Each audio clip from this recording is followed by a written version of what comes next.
My name is Eliot Warren. The story of my life was always written in the stars.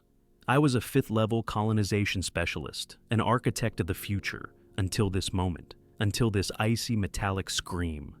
The year is 2342. The ship, the Hope, the flagship of the Project Echo Fleet, was supposed to be our new home. We were in the final phase of deceleration, just grazing the atmosphere of the planet New Veritas, our green paradise that awaited us after 20 years in cryosleep. I woke up to a siren that had no right to sound. The cryo chamber spat me out. The temperature was too high. Instead of the usual sterile scent, my nostrils were burned by acrid smoke. Above my head, a red light and a flashing message on the screen. Critical error, thrust loss, imminent atmospheric entry. We were thrown into a vortex. The gravity dampeners failed. Every movement of the ship became a sledgehammer blow.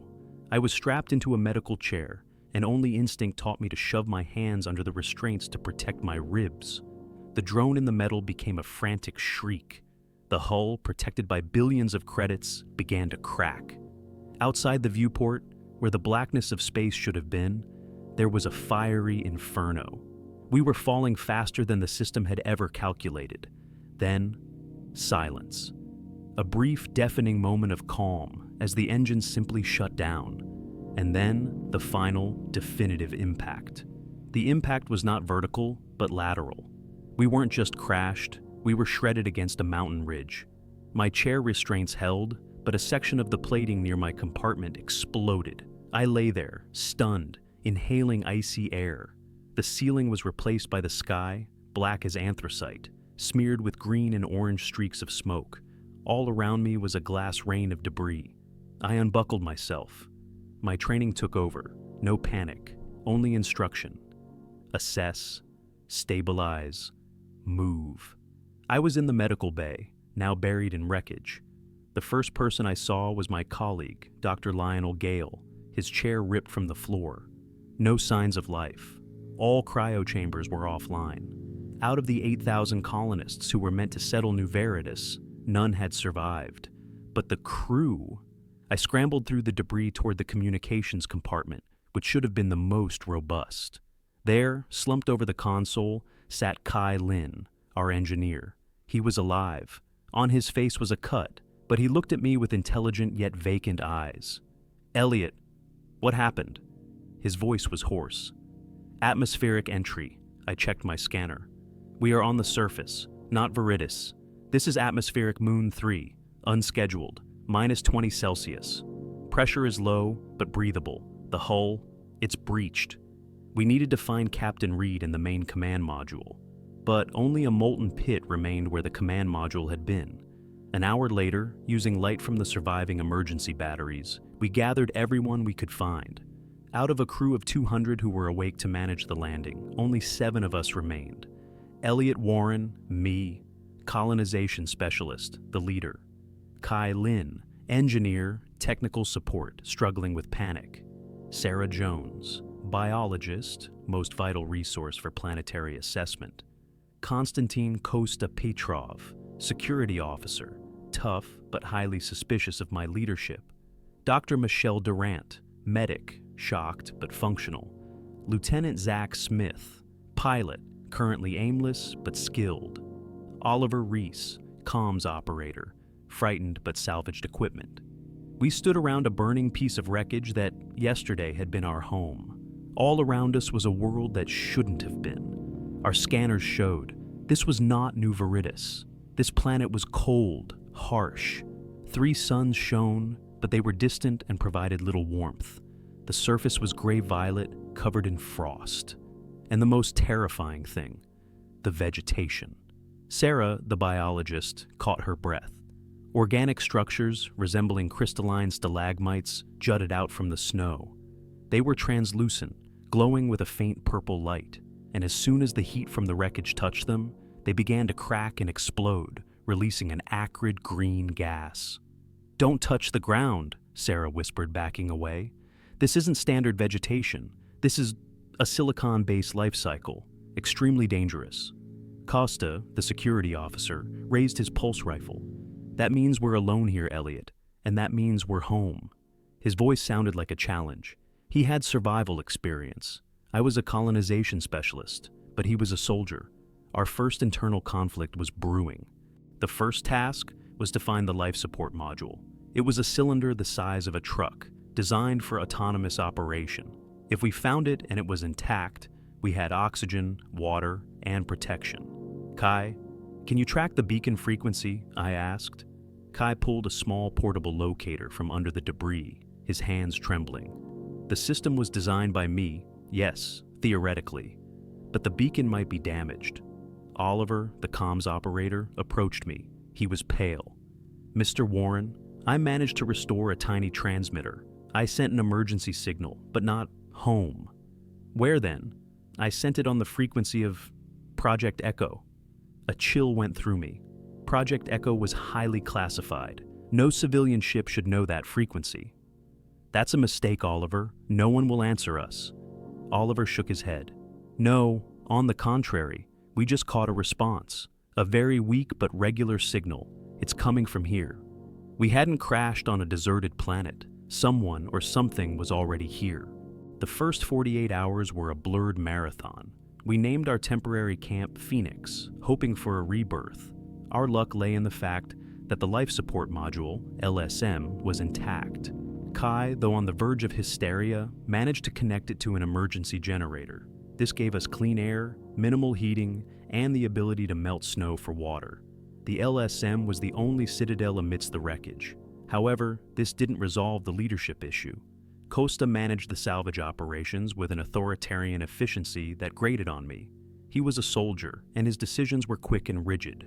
Mine, as a colonization specialist, were strategic and long-term. For example, fuel. The ship had a small but critical stockpile of deuterium cells. Costa insisted, "We'll burn them for maximum heat. We need strength to move." I countered, "No, we'll spend them on the transporter, a small tracked vehicle. It's our only chance to move the LSM when we find a better location." We took a vote, 4 against 3. My will prevailed, but the fissure in the team widened. Costa stepped away, his face like stone. The only thing pushing us forward was the signal. Oliver, our comms operator, dedicated all his time to decoding it. The signal was strange. It wasn't military, it wasn't human, but it was mathematical. It was a sequence based on prime numbers, repeating constantly, like a beacon. "Oliver, it's coming from there, roughly 50 kilometers northwest, towards that plateau." The plateau he pointed to was eerie. It was a smooth, black, magnetic mountain that towered over the gray-violet landscape, absorbing the light of the 3 suns. Sarah performed additional analysis of the air and soil to assess the risks. "Sarah, the silicon crystals are concentrated in the lowlands. The higher up, the safer. But my data indicates a strong magnetic field on the plateau. It could scramble everything we take. It was a trap. The signal, which could be our salvation, was located in a place that would shut down our equipment. The next morning, I decided to go. I couldn't stay here waiting for resources to run out, or for Costa to attempt a coup.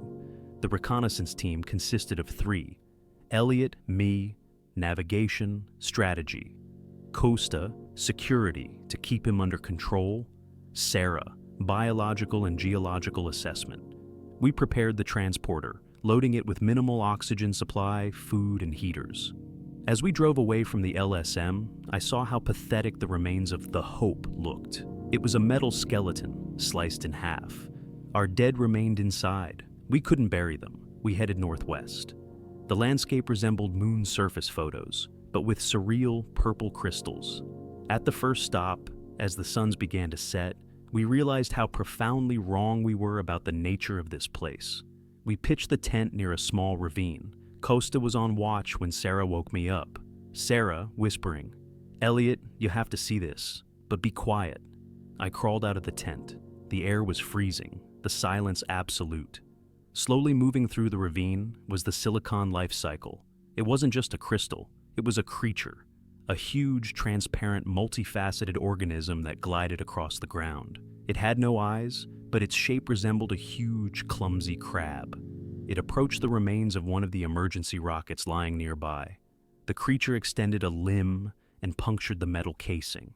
We heard a slight hiss, Sarah barely audible. "It feeds on metal. It extracts minerals. It's slow, but it's the perfect predator for our world."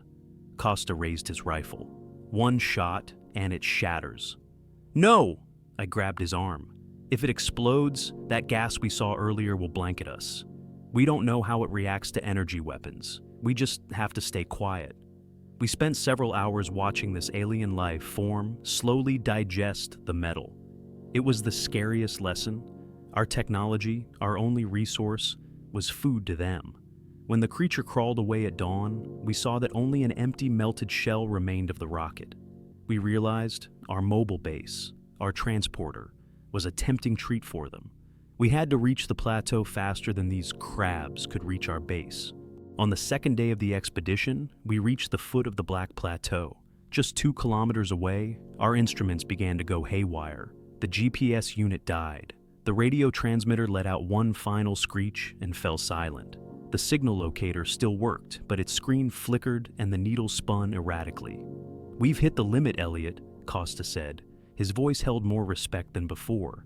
Witnessing the silicon predator had broken his arrogance. From here on, it's walking, and the guns. We left the transporter in a ravine, safe, we hoped, and covered it with snow. The ascent to the plateau was difficult. The black rock was incredibly slick, and we felt the physical pressure of the magnetism. As we neared the top, the signal grew louder. Now it sounded not like a sequence of prime numbers, but like a rhythm. Slow, deep, resonating in the chest. We climbed onto the summit. A wide, level area unfolded before us, and in the middle of it was it. Not a ship, not a beacon. It was an architectural complex, huge, black, smooth, polished structures emerging from the rock, as if they were a part of it. They looked less like buildings and more like vast, frozen, alien instruments. And at the base of one of the pillars lay what we were looking for: equipment. The uniform was old, covered in dust, but I recognized it. It was the uniform of Project Echo, not ours, but the first wave, thought lost a century ago. Next to the body lay a small, perfectly preserved transmitter. The signal was coming from it. I picked it up. Carved into the stone beneath the transmitter was a message. The message: do not activate. It will come. At that moment, the rhythm of the signal changed. It became faster. It became a scream. And from the darkness, from beneath one of the column-like structures, slowly, like a shadow, it emerged. It wasn't a silicon crab. It was a humanoid figure, tall and slender, draped in a cloak of unknown metal that reflected the light of the suns. It stood silently, but in its hand was a tool aimed directly at us. We hadn't found salvation. We had found a guardian. The silence was the most terrifying thing. The figure, draped in metallic cloth, did not move. Its weapon, an elegant rifle of dark obsidian material, remained steady. Its face was entirely hidden by a smooth, reflective visor, a mirror to our fear. The only sound was the screaming rhythm coming from the ancient transmitter in my hand. Costa reacted first. His training was absolute. He lifted his pulse rifle, but did not fire. He looked at me, waiting for the command. "Hold your fire, Costa," I ordered, my voice barely a whisper. "It hasn't attacked. It's defending something." I slowly lowered the transmitter. The screaming rhythm immediately softened, returning to the slow, mathematical beat. The Guardian, or whatever it was, also slightly lowered its weapon. It wasn't a soldier, it was a sensor reacting to the frequency. Sarah, the biologist, slowly pulled out her geological scanner. "Eliot, it's not organic. It's a highly complex synthetic construct. A machine, maybe thousands of years old." The Guardian finally moved, a subtle tilt of its head toward the ancient structures. A silent command: "Get out." We were beaten. We knew we couldn't take on this silent alien technology. We retreated, leaving the transmitter on the ground as a sign of peace. As we descended the magnetic plateau, I felt a heavy guilt. We had found the first trace of the lost crew, only to abandon it. But we were alive. We returned to the LSM the next morning. Our faces, covered in frost and exhaustion, told the story better than any debriefing. The crew, Kai, Michelle, Zach, and Oliver, stared at us. "Well, "What was it?" asked Kai, his face etched with hope. I gave them the truth. It was a structure, and a signal, and a guardian. We found remnants of the first Echo crew, but they are all dead. We are not alone, but what's here is hostile. Costa didn't wait for me to finish. He saw his chance.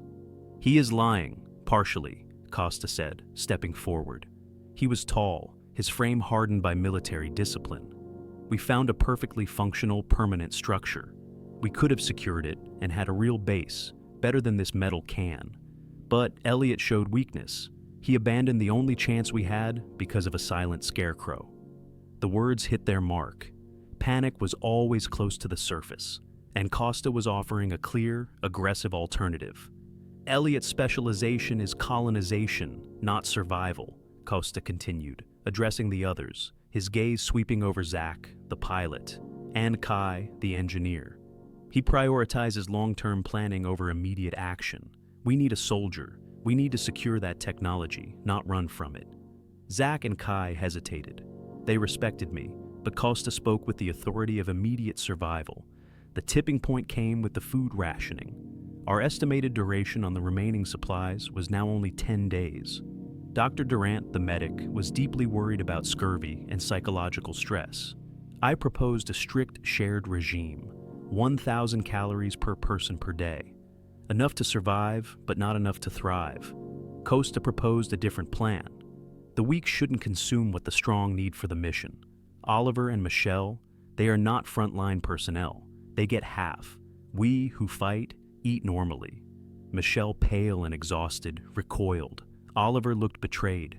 "That is unacceptable, Costa," I stated firmly. "We are a crew. We share everything equally, or we fail equally." "And if you keep insisting on the long view, Eliot," Costa challenged, his eyes cold, "we will fail equally." The rift was visible. Kai, the engineer, who was always obsessed with fairness, stepped between us. "Stop it, both of you. The LSM is failing under this temperature. We need to install the auxiliary heating array, AHA, now, before the internal piping freezes." The work was complex and required both technical and physical labor. It was a temporary truce. We worked for 6 hours to install the AHA. It was a success. The temperature inside the LSM stabilized at a comfortable 10 degrees Celsius. We felt a flicker of hope. That night, I was woken by a metallic screech. I rushed out of my sleeping compartment. Kai was kneeling beside the LSM console, his face terrified, his hands smeared with lubricant. "What is it, Kai?" "The LSM, the main coolant pump. It's destroyed. The piping is crushed, not by the crash. It looks like a hammer." I knelt down and examined the damage. It was too precise to be an accident. It was sabotage. Without the main coolant pump, the LSM would overheat in a few days, even in this cold environment, and become unusable. We were forced to rely solely on the small, temporary AHJ, which consumed deuterium at a dangerously high rate. Our maximum remaining survival time had just dropped from 10 days to 4 days. "The transporter is our only option now," I stated, my voice heavy. "We have to move the LSM immediately, or we die here." Everyone looked at each other. They didn't need to ask who did it. The unspoken accusation hung heavy in the air. Costa was gone. The module had 2 emergency power rifles, which were strictly forbidden for use inside the camp. They were both missing, and so was Costa. And with him, Sarah Jones, the biologist, was also gone. I looked at the others, Kai, Zach, Michelle, and Oliver. They were scared, but they were my team. "Costa took the guns and Sarah," I stated, staring at the empty space where the rifles had been. "He took the biologist because he knows we need her to survive the environment. He didn't just sabotage the LSM to force a move. He sabotaged it to force my hand. He wants to beat me to the plateau and claim the Guardian's base for himself." Zach, the pilot, finally spoke, his eyes burning with anger.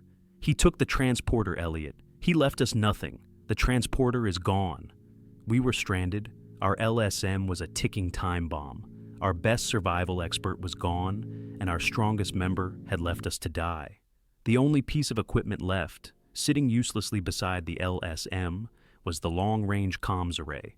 Heavy, massive, and completely useless without the main power core, which was also missing. Costa's plan was simple: leave us to die, claim the alien base with Sarah's help, and ensure he was the sole surviving authority when, if, help ever arrived on the classified echo frequency. We had 4 days. "We don't need a vehicle," I said, grabbing the last remaining survival axe. "We need courage. We are going after them, and we are going on foot." 4 days. That was our deadline. Our team now consisted of 4 people: Eliot, the leader; Kai, the engineer, our brains; Michelle, the medic, our conscience; and Zach, the pilot, our legs. Oliver stayed behind at Phoenix to monitor the LSM and restore the basic short-range transmitter should we find anything useful. We were proceeding on foot, using our sleds to transport a limited supply of oxygen and fuel. Compared to the transporter stolen by Costa, we were moving at a snail's pace. Our only advantage was knowledge. I knew Costa would take the shortest route, and the shortest route led through the Valley of the Silicon Flowers, the lowlands where the concentration of silicon predators was highest. Michelle: "They won't endure, Eliot. They'll be forced to stop and burn fuel to bypass the silicon flowers. Or," Zach, "or Costa will force Sarah to find a way through them. She's the biologist." I felt a cold dread. Costa wasn't a hero. He was an opportunist. His goal was to survive at any cost. We decided to follow my route, longer but safer, through the mountain passes. This meant we wouldn't catch up to them, but we would conserve energy to survive. On the 3rd day of our journey, as we began to feel the approaching magnetism of the plateau, we saw their tracks. Costa's transporter tracks abruptly stopped at a narrow rocky outcrop. Beyond it was only a large black stain, left by the claws of a silicon predator. We quickened our pace, realizing we had stumbled upon an ambush site. We saw the remnants of the transporter. Its metal casing was melted and sucked dry, like an empty tin can. But the remaining fuel cells were ripped from the chassis and lay untouched, as if the silicon predator had scorned them. Kai, looking at the cells: "Why? They are metal. Why didn't it take them?" Because they aren't just metal, Kai. They are deuterium. It's fuel, not a mineral. Perhaps the silicon life reacts to energy, not just mass." Nearby were fresh tracks, Costa's boot prints and the smaller, cautious tracks of Sarah. They continued on foot, but Costa took the transporter's navigation system with him. He had only one goal: the plateau. "Michelle, they're alive. But what happened? Did someone control the predator?" I looked at the untouched deuterium cells. Silicon predators were perfect scavengers. They would never leave behind any metallic residue. If they did leave them, it means someone scared them off. And we knew who: the Guardian. We ascended the black plateau. The signal hammered in our heads, but we were ready. This time, the Guardian wasn't waiting for us. He stood poised near the main instrument, which now glowed with a faint blue light. Costa was right beside him. He raised his pulse rifle. "Costa, don't take another step, Eliot. I warned you the strongest would survive, and now you will witness me forging our future." Sarah stood to the side. She was pale, but not frightened. Her face was full of pain. Sarah: "He didn't kill me, Eliot. He needed me to decipher this, the frequency. The Guardian. It's not attacking us, it's testing." Costa was focused on the Guardian, who stood behind him. Costa believed he had to defeat the machine, but he didn't realize the machine was helping him. I remembered the message carved into the stone: "Do not activate, it will come." I saw it. On the ground, near a large column, lay the command panel for the Guardian. The Guardian was protecting not the transmitter, but this place.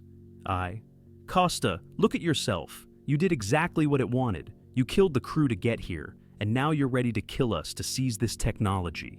Costa: "I'm saving us. We are humanity's last hope, and I will do whatever it takes for it to survive." Costa fired at the Guardian. There was no explosion, only a resonance. The Guardian didn't shatter. It dissolved. Its energy transferred into a protective field around Costa. Sarah: "It's not a weapon, it's a suit." Costa: "You activated it. It's protecting you." The Guardian was not a soldier, but technology that Costa had activated. Costa was now the plateau defender. Sarah rushed towards me, despair in her eyes. Sarah, while you were gone, I deciphered part of the data from the old transmitter, Project Echo. It's not a colonization mission, it's an escape. She pointed to the carving in the stone. It doesn't mean it will come, it means he is coming. The original meaning was vin precotit. It's a constant threat. It wasn't about silicon predators or the Guardian. It was about the other. Sarah explained, the first wave of Echo wasn't lost. They hid on this planet, fleeing an intergalactic conflict that destroyed their previous colony. They knew their enemy, the Shadow, could detect them through their engine's energy signature. Sarah, they created this complex, the Echo filter. It absorbs our entire energy signature. When we crashed, our engines left a huge trail, and now the Shadow is already heading here. The Guardian was just a decoy meant to lure us into activating their technology and restoring the filter. But Costa, by activating the suit, had locked the panel. Now we couldn't restore the filter. Costa, if you don't turn off the suit, we will all die. The Shadow will destroy the planet. Costa, covered in shining metal, smiled. His eyes burned with mad power. Costa, I'll take this suit and fly out of here. You saved the deuterium cells. I know where they are. You saved me, Eliot. I will be the last hope. He turned, heading towards the exit of the plateau. His goal was to return, retrieve the deuterium, and escape in one of the surviving escape pods I hadn't noticed before. We were left on the plateau, surrounded by alien technology, with an activated but locked defense system. Kai, Eliot, we can't stop him. He has armor. What can we do? I looked at the huge locked mechanism of the Echo filter. Then I looked at Kai. I remembered how the silicon predators scorn the deuterium cells. Costa thinks we saved him fuel, but he doesn't understand. Deuterium isn't his salvation. It's our weapon. We had to escape the plateau, catch Costa, and use his own greed against him. Costa, now encased in the shining, massive Guardian suit, was faster than us. The armor he activated was equipped with repulsor technology, allowing him to glide over the slick rock of the plateau. Sarah, the suit is powered by the ambient magnetism. He will be fastest as long as he is within the plateau's range, but that is also his weakness. Yes. Once he reaches the edge of the magnetic field, he'll have to switch to internal batteries. That's our chance. We acted quickly. Kai, our engineer, found an emergency bypass on the Guardian's panel. It was a sequence that didn't shut down the system, but released energy from the Echo filter in a narrow, directed beam. Kai, it might give us a few seconds head start, but it could also attract the silicon predators. We were desperate. We weren't afraid of the silicon predators. We were afraid of the Shadow approaching and Costa escaping. I activated the emergency bypass. A beam of blue light shot out from the central pillar, hit the side of the plateau, and melted some of the rock. It was less of a distraction and more of a beacon. We rushed down the plateau. Thanks to Kai, who used salvaged navigational components, we plotted a course directly to where I had left the deuterium cells. We caught up to Costa on the mountain slope, a few hundred meters from the ravine. He had already found the deuterium cells. He was kneeling, his armored hands gathering them and stuffing them into the transporter backpack slung over his shoulder. Costa, voice distorted by the speaker. You're too late, Eliot. I'm leaving. You can stay here and wait for your Shadow. His armor radiated triumph. He was resolute. I remembered Sarah's words. Silicon life reacts to energy, not just mass. And Kai's. We need to use their own technology against them. I gave the command. Michelle, Zach, distract him. Kai, deploy the energy shield immediately. Michelle and Zach, using only smoke flares and noise, rushed to the side, drawing Costa's attention as he reflexively raised his rifle. Meanwhile, Kai pulled out a small resonant transmitter he had assembled from the remnants of our comms gear. It was designed to amplify a signal. Kai, are you ready? Maximum power. Kai, with desperation. I'm gonna burn it out, Eliot. It's the only prototype. Do it! Kai tossed the transmitter onto the pile of deuterium cells. I fired my last flare pistol, not at Costa, but at the transmitter. The flare's flame couldn't damage Costa's armor, but it hit the transmitter. The transmitter, fueled by the deuterium, sharply amplified the Guardian's frequency, the same mathematical sequence that Costa was emitting. It wasn't a weapon. It was a lure. Costa, now overloaded with the Guardian's energy, became the most powerful signal on the planet. A second later, we heard it. Not a shriek, not a gunshot, but a hiss. From under the snow, from every direction we could imagine, thousands of silicon predators began to emerge. They arrived not by scent, but by frequency. Costa, clad in shining metal and surrounded by deuterium cells, became the most attractive prey. Costa, over the speaker, What have you done?" He tried to shoot back, but the Guardian suit was designed to defend territory, not to assault a swarm. Every shot he fired only attracted the predators further. The predators did not attack us. They moved solely toward Costa. Costa was engulfed. Crystalline claws dug into his shining armor. His screams died out, muffled by the hiss of melting silicon. In 2 minutes, all that remained where Costa had stood was the empty melted shell of the Guardian suit. The deuterium cells were completely absorbed. The predators, having satisfied their energy hunger, slowly began to crawl away, returning to the void. We had won, using his own greed against him. But it was a terrifying price. We returned to the plateau. Now we had neither Costa nor the Guardian suit blocking the system. Kai, Sarah, we need to activate the echo filter, immediately. Sarah connected her biological scanner to the panel. There was horror on her face. Sarah, Eliot, too late. Costa's signal attracted more than just the predators. It attracted them. An image appeared on the screen, a small but fast object entering the atmosphere. It wasn't a ship, but a scout probe from the Shadow. We had minutes to activate the filter and hide. Kai worked with lightning speed. He realized the echo filter was essentially an energy shield that concealed the planet by turning its energy signature into random noise. We found a reserve airlock in the rock that led to the catacombs where the first echo wave had hidden. Michelle, Zach, get Oliver to the airlock. Kai and I are staying. We need to initiate the launch manually. We knew it could be suicide. Kai closed the circuit. The filter began charging. Kai, it's going to work, Eliot, but we need more fuel to make it perfect. Without the deuterium, we'll only get a partial shield. I looked at the blazing hot panel. I made the last, most difficult decision. There is one power cell left. It's enough to keep the filter running for 10 hours, but we can send one. Very short, non-directional signal. It will be masked, but it will get through. Sarah, why? That will only tell them we are here.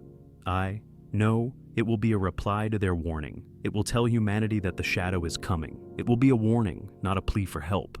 We launched the filter. The plateau roared. On the screen, the planet's energy signature completely vanished. The Shadow probe flew past, detecting nothing.